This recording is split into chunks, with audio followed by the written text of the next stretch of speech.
Hello दोस्तों, नमस्कार। SM किसी चैनल में मैं आप सब लोगों का दिल से बहुत बहुत स्वागत करता हूं।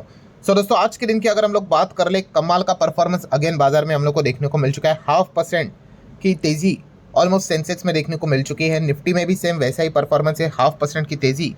कोई बहुत बड़ी तेजी नहीं होती, बट फिर भी अगर देखा गया तो सबसे बड़ा इंपॉर्टेंट पॉइंट कौन सा है, 26,000 के काफ़ी ऊपर हम लोग निकलते हुए देखने को मिल चुके हैं। और एक टाइम पे मार्केट तो इतना हायर लेवल पे चला गया, ऐसा लगा था जो ऑल टाइम हाई है, जो निफ्टी का है लगभग 26,277 पॉइंट समथिंग समथिंग है, उसको शायद से आज ही के दिन क्या निफ्टी यहाँ पे टच कर लेगा, पर ऐसा तो नहीं हुआ। अगर हम लोग हाईएस्ट लेवल की अगर हम लोग यहाँ पे बात कर ले, आप यहाँ पे देख सकते हो शुरुआत यहाँ पे ठीक हुई थी, फिर थोड़ा नीचे आया था, बट फिर भी आज के दिन बिल्कुल भी लाल निशान एक सेकंड के लिए भी देखने को नहीं मिला।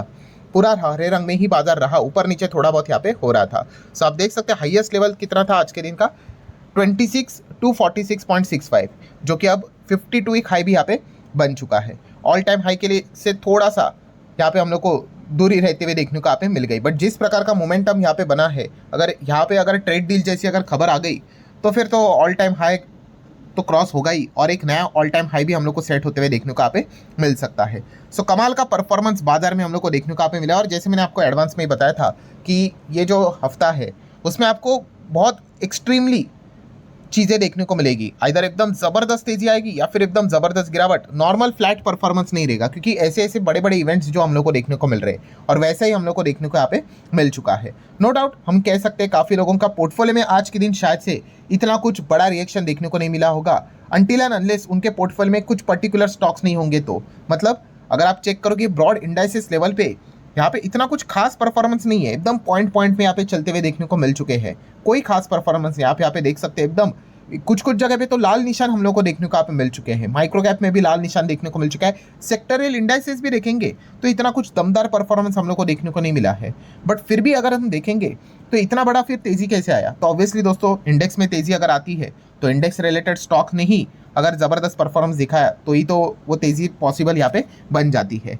सो अगर हम लोग यहाँ पे बात कर ले तो किनके पोर्टफोलियो में कौन से स्टॉक्स होंगे, उनका पोर्टफोलियो आज के दिन ज़बरदस्त यहाँ पे भागा होगा, तो यस दोस्तों हम कह सकते हैं जो इंडेक्स रिलेटेड जो बड़े लीडर्स जो देखने को मिल जाते हैं, उनमें हम लोग को गजब की तेजी देखने को मिल चुकी है। जैसे कि अगर हम बात करें तो निफ्टी का सबसे बड़ा वेटेज फाइनेंस से रिलेटेड है। सो जिनके पास खास करके HDFC bank, Bajaj finance, Bajaj Finserv थे, उनका पोर्टफोलियो ज़बरदस्त भागा होगा। आज के दिन ये इन कंपनीज ने काफ़ी कमाल का परफॉर्मेंस दिखाया है। वैसे अगर हम लोग बात कर ले इंडेक्स में, जो सेकंड वेटेज अभी ऑयल एंड कंज्यूमेबल फ्यूल्स का हो चुका है, आईटी सेक्टर तीसरे नंबर पे आ गया। सो इस सेगमेंट का लीडर आपको पता है रिलायंस इंडस्ट्री, जिनके पास रिलायंस है, कमाल का परफॉर्मेंस देखने को मिला है। ऑब्वियसली ये कोई मिड कैप कंपनी नहीं कि भाई जो 10-15% भागे, बट यहाँ पे 1-2% की तेजी आना मतलब बहुत बड़ी चीज़ यहाँ पे रहती है। सो जिनके पास ये कंपनियाँ थी, और खास करके हम यहाँ पे कह सकते हैं आईटी सेक्टर तो आज के दिन एकदम शांति था, क्योंकि जैसे कि आपको पता ही है ये थोड़ा सा एआई के विपरीत चलता है। ठीक है, अभी इसके ऊपर हम लोग नेक्स्ट पॉइंट पे यहाँ पे इसी वीडियो में बात करने वाले। और इसके बाद कौन सा सेक्टर है, ऑटो सेक्टर। तो आज के दिन का जो लीडर भी था वो ऑटो सेक्टर से हम लोग को देखने को मिला था, शायद से आइशर मोटर था। सो जिनके पास ये जो कंपनियां थी उनका पोर्टफोलियो काफ़ी अच्छा यहाँ पे परफॉर्मेंस दिया होगा। बाकी के पोर्टफोलियो में अगर देखा गया होगा तो इतना कुछ खास रिएक्शन देखने को यहाँ पे नहीं मिला होगा, बट फिर भी जैसे मैंने मल्टीपल टाइम्स आपको सिखाया है कि पोर्टफोलियो को अपने मतलब निफ्टी के साथ, सेंसेक्स के साथ कंपेयर करना, ये सबसे मतलब खराब चीज़ यहाँ पे होती है, कोई सेंस की चीज़ नहीं होती है, बट फिर भी काफ़ी लोग इस प्रकार के कंपैरिजन करते रहते हैं।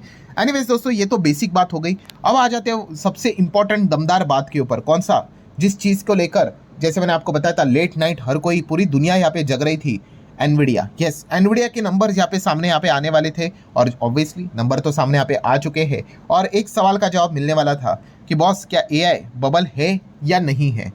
ठीक है, कैसे, एनवीडिया के जो रिजल्ट आएंगे अगर वो अच्छे रहेंगे तो एआई का बबल नहीं है या फिर बस्ट अभी तो नहीं होगा, बात की बात बाद में देख लेंगे। पर अगर नंबर खराब है तो फिर दिक्कत यहाँ पे आ सकते हैं, और बहुत कुछ बड़ी हलचलें हम लोग को देखने को मिल सकती थी। इनफैक्ट जो ग्लोबल लेवल पे हम लोग को लाल निशान देखने को आप मिले थे, आपने देखा होगा कि ग्लोबल लेवल पे मार्केट कैसे हम लोग को गिरते हुए देखने को मिले थे। उसके पीछे का रीज़न ही यही था कि बड़े बड़े प्लेयर्स ने यहाँ पे क्या किया था, एनवीडिया के नंबर्स के पहले ही एग्जिट किया था। सॉफ्ट बैंक की बात कर ले, माइकल बरी ने तो शॉर्ट करके रखा हुआ था। पीटर थिल की अगर बात कर ले, उन्होंने भी एग्जिट यहाँ पे लिया था। बहुत सारे लोगों ने तो लगा था भाई कुछ ना कुछ तो गड़बड़ यहाँ पे हो सकती है, बट एनवीडिया के सीईओ काफ़ी कॉन्फिडेंट थे। उन्होंने बताया था कि हम तो अच्छा ही परफॉर्मेंस करेंगे। सो दूध का दूध पानी का पानी होते हुए देखने को यहाँ पे मिल चुका है दोस्तों। सो एनवीडिया के नंबर्स कैसे रहे, तो एनवीडिया के नंबर दोस्तों दमदार रहे। हर पैरामीटर को उन्होंने बीट कर दिया, हर पैरामीटर को। एक भी पैरामीटर ऐसा नहीं कि जहाँ पे वो खराब परफॉर्मेंस किए हैं। जो उनका कोर एनवीडिया की जो पहचान है, सारे जगह पे उन्होंने लिटरली छक्के चौके मारे हैं। मतलब यहाँ पे हम कह सकते हैं अफलातून परफॉर्मेंस हम लोग को देखने को मिल चुका है। अगर हम यहाँ पे रेवेन्यू की बात कर ले, असली रिजल्ट देख सकते हो, $57 बिलियन का रेवेन्यू देखने को मिल चुका है। अनुमान था 55 तक आ सकता है। सो आप देख सकते हैं कितनी बड़ी जंप हम लोग को देखने को यहाँ पे मिल रही है। एंड आप चेक कर सकते हो रेवेन्यू को बीट कर लिया। सिमिलर वे ईपीएस की अगर बात कर ले, सो अनुमान था $1.25 का ईपीएस, $1.3 का ईपीएस हम लोग को देखने को मिल चुका है, अनुमान को बीट कर लिया।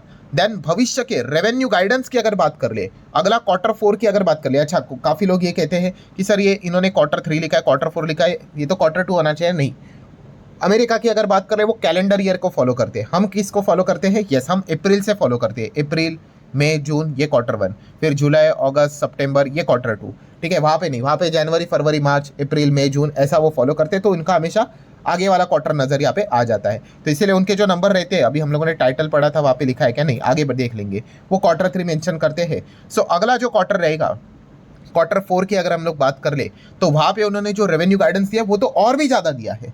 मतलब एनवीडिया कैसी हो, एंड मतलब मैनेजमेंट ये बताने की कोशिश करे, आप कह रहे हो ना कि बबल है, बबल छोड़ो, आप कितना एक्सपेक्ट करें? 62 समथिंग बिलियन डॉलर के आसपास रेवेन्यू, 65 तक आ जाएगा। मतलब क्या बड़े लेवल का प्रेडिक्शन दे रहे दोस्तों, आप अंदाजा लगा लीजिए, इतने वो कॉन्फिडेंट है। मतलब रेवेन्यू गाइडेंस भी बीट होते हुए देखने को मिल चुका है। और डेटा सेंटर रेवेन्यू भी अगर देखेंगे, $49 बिलियन का एक्सपेक्टेशन था, 51 को क्रॉस करते हुए देखने को मिल चुका है। कोई जगह छूटी नहीं भाई, हर लेवल पे एस्टिमेट्स को बीट किया है। इंक्लूडिंग अगर हम यहाँ पे बात कर ले तो उनका नेट इनकम भी देखेंगे, 65% तक उन्होंने जंप किया है। हर लेवल पे आप देख सकते हो बीट एनालिस्ट प्रेडिक्शन हर जगह पे। यस, ये देखिए Q3 लिखा हुआ है। ठीक है, तो ये कोई गलत नहीं भाई, वहाँ पे Q3 रहता है, अगला Q4 रहेगा। सो इसी चीज़ के चलते दोस्तों एनवीडिया ने जवाब यहाँ पे दिया है, बॉस यहाँ पे कोई बबल नहीं है, जैसे कि बताया था कि काफ़ी अच्छा परफॉर्मेंस रहेगा। और इसी चीज़ के चलते ग्लोबल टेक स्टॉक्स भयंकर लेवल पे हम लोग को भागते हुए देखने को मिल चुका है। एनवीडिया के नंबर मार्केट बंद होने के बाद आए हैं, किधर के? अमेरिका के। अगर हम लोग यहाँ पे बात करें, सो बेसिकली हम कह सकते हैं आज के दिन एनवीडिया क्या करेगा, अपनी पार्टी यहाँ पे एंजॉय करेगा, हम यहाँ पे जरूर कह सकते हैं। ऑब्वियसली डोंट एक्सपेक्ट 10, 15, 20% ऐसा नहीं होता भाई। ऑलरेडी इतना बड़ा कंपनी, $4.5 ट्रिलियन के आसपास, $5 ट्रिलियन था, फिर वो टूट कर, ठीक है, $4.5 ट्रिलियन के आसपास यहाँ पे आ चुका है। सो यहाँ पे अगर 2-3% की भी तेजी होती है, सो बहुत बड़ी तेजी होती है। सो एनवीडिया तो हर किसी को पता है आज के दिन भागेगा, कितना भागेगा वही देखने वाली बात है। सिमिलर वे पैलेंटियर के ऊपर भी फोकस रहेगा। जितने भी एआई वाले स्टॉक्स है, जितने भी AMD के ऊपर आप फोकस रख सकते हो, चिप वाली कंपनी इंटेल के ऊपर फोकस यहाँ पे रख सकते हो। 3AI की अगर हम लोग बात कर ले, देन वो और कौन सी एक कंपनी थी, बियर की अगर हम लोग यहाँ पे बात कर ले, बिग बियर आई गेस, ठीक है, AI से रिलेटेड, उसके ऊपर आप ध्यान रख सकते हो। फैंग की अगर हम लोग यहाँ पे बात कर ले, ठीक है, उसमें फैंग मतलब ये खास करके फैंग नहीं है, इसमें नेटफ्लिक्स नहीं है, बट गूगल के ऊपर तो ध्यान रखना है। सुंदर पिचाई ने तो डायरेक्टली बोला था कि अगर AI का बबल फटा तो कोई इम्यून नहीं है, मतलब हम भी डूब जाएंगे मतलब बहुत बड़ा नुकसान होगा, इतना पैसा उन्होंने डाला है। सो अमेजॉन, गूगल, देन उसी के साथ साथ मेटा की बात करें, माइक्रोसॉफ्ट, इन्होंने भर भर के पैसा इन्वेस्ट किया है AI में। सो AI जिंदा है, कोई दिक्कत की बात नहीं है। और जो अनुमान लगा रहे हैं कि भाई AI से क्या वाकई में पैसा बनेगा, तो एनवीडिया ने तो इस सवाल का जवाब Q3 के नंबर से दिखा दिया, एब्सोल्युटली यस। और इतना ही नहीं, उन्होंने ये भी बताया कि अगले क्वार्टर में भी हम कमाल का परफॉर्मेंस यहाँ पे करने वाले हैं। रेवेन्यू गाइडेंस इतने टॉप लेवल की है। और इसी चीज़ के चलते दोस्तों नैस्डैक अगर हम देखेंगे, तो नैस्डैक आप देख सकते हैं फिलहाल अभी तो थोड़ा नीचे आ गया, वरना 1.5-2% तक ऊपर यहाँ पे चला गया था। ठीक है, देन डाउ की बात कर ले, डाउ में इतना कुछ बड़ा रिएक्शन नहीं रहेगा, क्योंकि नैस्डैक में बहुत बड़ी कंपनियां हम लोग को देखने को मिल जाती है। सो आज के दिन हम एक्सपेक्ट कर सकते हैं अमेरिकन मार्केट में अच्छा परफॉर्मेंस देखने को मिल सकता है। हालांकि अमेरिका की बात कर ले तो यस, शाम को एक बहुत बड़ा डेटा भी आने वाला है, अनएम्प्लॉयमेंट रेट का डेटा, जो कि लॉकडाउन नहीं, शटडाउन के चलते 2 मंथ का जो शटडाउन यहाँ पे चल रहा था अप्रॉक्सीमेटली, उसके बाद वो डेटा हम लोग को पब्लिश होते हुए देखने को यहाँ पे मिलने वाला है। सो वहाँ पे अगर कुछ 19-20 हुआ तो एक डिफरेंट पार्ट यहाँ पे रहेगा। बट ये वाला पॉइंट की अगर बात कर ले, जो एनवीडिया के चलते एक डर बैठा हुआ था कि AI का बबल फटेगा, सो फिलहाल कोई बबल यहाँ पे फटा नहीं। इनफैक्ट उम्मीद और ज़्यादा बढ़ती हुई देखने को यहाँ पे मिल रहा है। और इसी चीज़ के चलते ग्लोबल मार्केट में भी आप देख सकते हो, यूरोपियन मार्केट में तेजी, एशियन मार्केट में भी अगर हम देखेंगे, हर जगह पे सेलिब्रेशन ही हम लोग को देखने को यहाँ पे मिल चुका है। जापान का निकाई की भी अगर बात करें तो 2.25% के आसपास भागते हुए देखने को यहाँ पे मिला था। ताइवान भी ज़बरदस्त तरीके से यहाँ पे भागा था। तो एक अनुमान ही था कि हमारा भी बाजार अच्छा कर सकता है, हमारा गिफ्ट निफ्टी भी अच्छा संकेत यहाँ पे दे रहा था। तो इसी चीज़ के चलते हमारे बाजार में भी अच्छा परफॉर्मेंस देखने को यहाँ पे मिला है। हाँ, निफ्टी IT की अगर हम लोग बात कर ले तो आपने देखा एकदम म्यूट परफॉर्मेंस रहा, कोई ऊपर नहीं कोई नीचे नहीं, क्योंकि एआई बबल अगर फट जाता तो एक्चुअल में बताया जाता है कि वो रिवर्स एआई सिनेरियो में चल रहा है हमारा निफ्टी आईटी, क्योंकि हमारे जो आईटी वाली कंपनियां हैं उनका एआई में डायरेक्ट इन्वेस्टमेंट नहीं है, वो बस अपने काम में इस्तेमाल करते हैं। ठीक है, अगर मैं मेरे वीडियोस बनाता हूँ, आपको सिखाता हूँ, तो उसमें भी कुछ कुछ एआई का इन्वॉल्वमेंट रहता है। इसका अर्थ ये नहीं कि मेरी कंपनी एआई वाली हो गई, मैं तो बस एआई का यूज़र हूँ। एआई का बनाने वाले जो भी है वो सब अमेरिका में ही आपको ज़्यादा से ज़्यादा देखने को मिल जाते हैं। तो इसी चीज़ के चलते दोस्तों हम कह सकते हैं एक पॉजिटिव माहौल हम लोग को देखने को यहाँ पे मिल चुका है और बाजार में गजब लेवल की तेज़ी देखने को यहाँ पे मिल चुकी है। सो आशा करता हूँ दोस्तों वीडियो हेल्पफुल लगा होगा, चाहो तो लाइक एंड शेयर कर सकते हो। मिलते हैं अगले वीडियो में, तब तक के लिए बाय बाय।